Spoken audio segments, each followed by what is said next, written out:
Last week, Tony Robbins reminded me of something that I already forgot. An idea that has helped me to go from a D to an A student, to hit the gym and get into best shape of my life, to learn to code, although I always thought I wasn't technical enough. An idea that has fundamentally changed my life over and over again. Now, let me explain.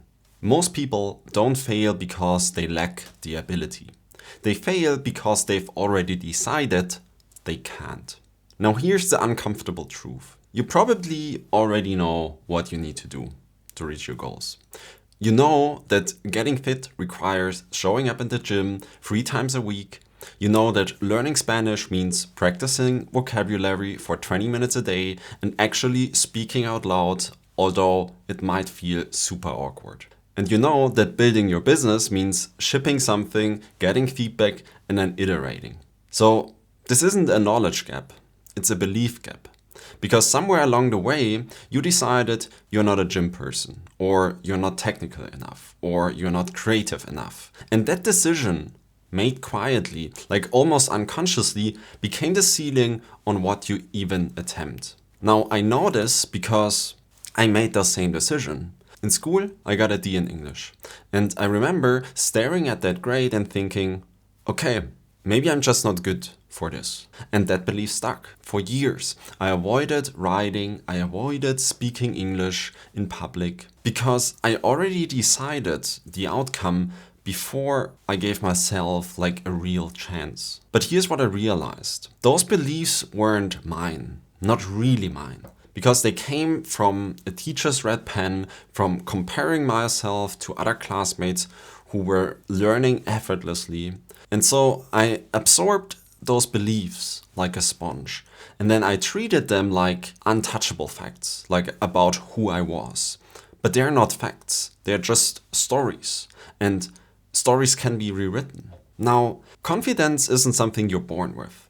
It compounds through action. People think confidence is like a personality trait, like something you either have or you don't have. But this is just not true, because confidence is a result. It happens when you take an action, like a really small action, then get some feedback, and then you realize, oh, okay, I actually didn't die doing this. So maybe I can do a little more. And then you do a little more, and a little more. And suddenly you are doing things you never thought possible. Now let me show you what this actually means.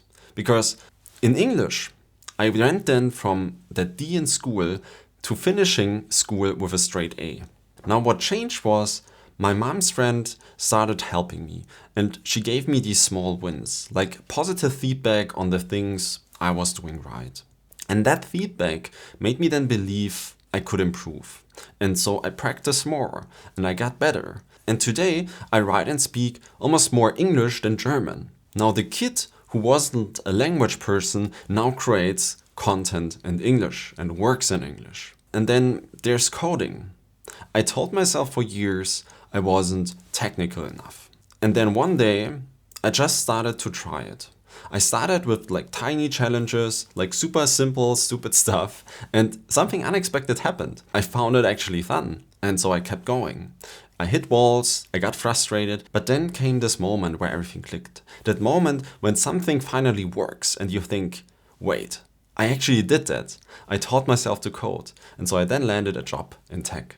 So do you start to see the pattern? It's like a small action, then you get feedback, then your belief grows, then it comes a bigger action, more feedback, and the belief becomes stronger and stronger. You just need enough belief in yourself to take that first small step, because this gets the ball rolling. Build a success garden, so you have a proof when doubt hits. Now I need to tell you about one of the hardest years of my life, because there was a stretch on months really, where like negative thoughts were constant, loud, relentless. And every morning I was waking up, the first thing I was hearing were my own mind telling me like all the things that I was doing wrong. Everything that wasn't good enough yet, everything that would probably fail, and it was really exhausting. And in therapy, I had this realization that changed everything. Because the thing is, I have trained my brain to focus only on the negative. Every failure, every criticism, every awkward moment. But the wins, like the things that I figured out, those faded into the background, like they never happened. And so I built something, what I now call my success garden. It's a mental space, or like a physical list if that helps, where I store everything I've learned or overcome.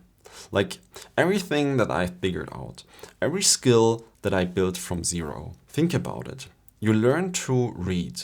Like that's already insane, because you basically went from staring at like squiggly lines on a page to extracting meaning from symbols. You learn to ride a bike, like something that felt impossible until it suddenly wasn't. You've probably learned software, navigated new jobs, handled difficult conversations, built up relationships, and also recovered from failures. And we tend to forget all of this. And when doubt hits, your brain basically serves up like a highlight reel of everything you've ever done wrong. And it conveniently like skips all of the evidence that you're capable of figuring things out. And the success garden is for fighting back. And here's how I use it. Because when I like feel that familiar wave of I can't do this, I don't argue with my thoughts. I don't try to force like positivity. I just visit my success garden. And I remind myself of the times I felt exactly this way before and figured things out anyways. And then I reframe it from I can't do this to I can't do this yet, but I will learn to do it. And that's a shift from fix to growth, and it puts me back into this action-oriented position instead of feeling stuck where I am. Growth never stops, and neither does doubt. And new challenges will always come. New skills will feel impossible. New voices, internal and also external, will tell you that you're not good enough. And that's not a sign that something is wrong. It's just a price for a life spent growing. And at the end, the difference is what you do when the doubt hits. You can let it stop you before you start, or you can visit your success garden, remember all the things you've already become, and then take like this first small action anyway. And at the end, the one idea that changed my life wasn't learning English or learning how to code or going to the gym. It was deciding to believe I could figure it out. And you can make that same decision today.